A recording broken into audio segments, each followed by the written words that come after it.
Welcome to my channel, where I am exploring too many different art mediums and can't pick a lane. I just moved, so I'm always looking for cheap ways I can add a little cuteness to my new home. Today, I'm exploring punch needling, and I'm going to make this adorable Rilakkuma coaster. So far, I'm really liking punch needling. It's an easy and pretty affordable hobby. All you need is yarn, monk's cloth, a punch needle, and an embroidery hoop, which, if you're lucky, you might have one lying around. For this project, you need 4 yarn colors: a cappuccino brown, black, pastel yellow, and white. I only bought 3, but I have a hack for the white yarn you'll see in a second. As for the punch needle tool, I got one of the bigger ones at Michael's. I think the bigger ones give it a little more tufting and cuteness soft factor.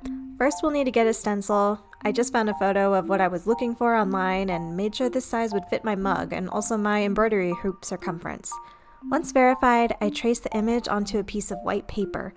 I used a pen first and then went over that with a marker. You'll need the lines to be thick and dark since we'll repeat this process onto the monk's cloth. My tracing isn't perfect, but punch needling kind of clears up those little mistakes. I know I'm lucky enough to have a Wacom to use for tracing. If you don't have one, you could try the computer monitor. Just make sure your marker and pen won't bleed through and ruin your screen. Or you can go old school and print it out and use a window when it's daytime. I used the window to transfer the image onto the monk's cloth. Not too bad. Alright, now it's time to go cooking with sea-bubs. I'm going to show you how to dye this white yarn into the pastel yellow that's seen on Rilakkuma's ears. For this, you'll need to boil water and have some turmeric on hand. Turmeric is a great natural dye. You don't need to buy any chemical ingredient, and hopefully it's something you already have in your pantry. So just sprinkle a little in the water and wait for it to boil. Once you've got a decent simmer, you can cut the desired length of yarn that you might need.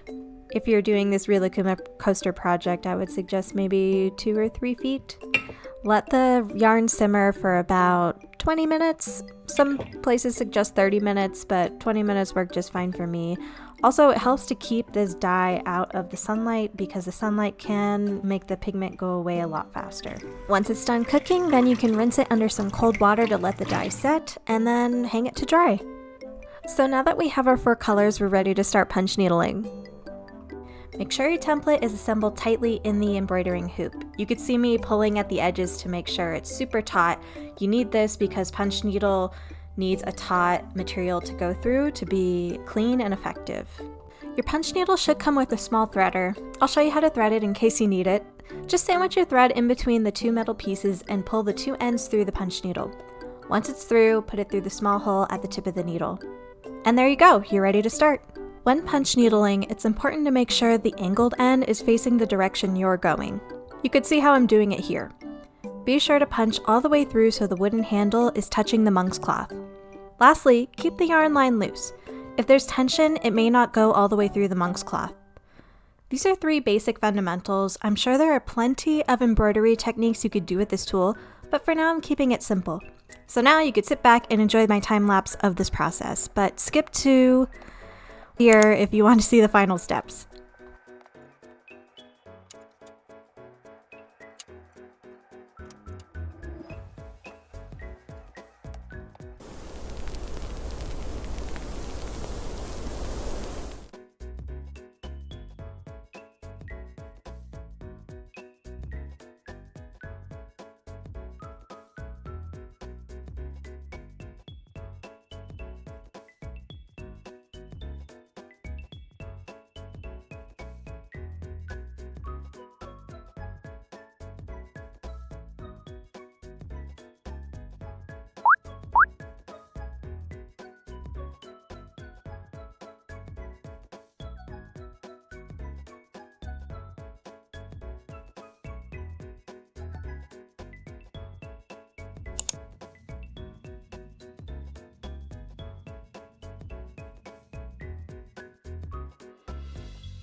Finally done! I'm just snipping away any loose yarn from the back.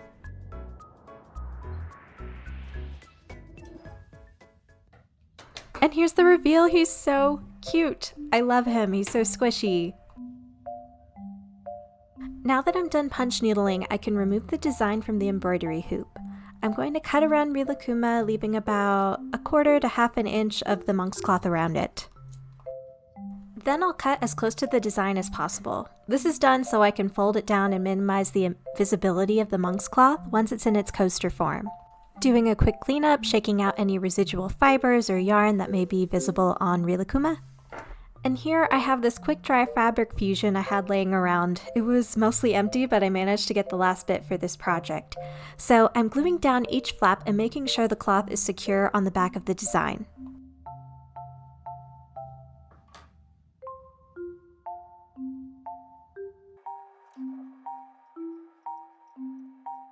For extra security, I glued this scrap fabric to the back. It gives the coaster a more clean finish.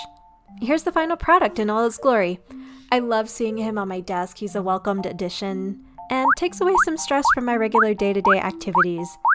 Why Rilakkuma, you may ask? 'Cause he's cute, and he's got those empty eyes, and he is the Japanese symbol for self-care and rest, which I so desperately need. As always, thank you so much for watching, and I'll see you in the next one.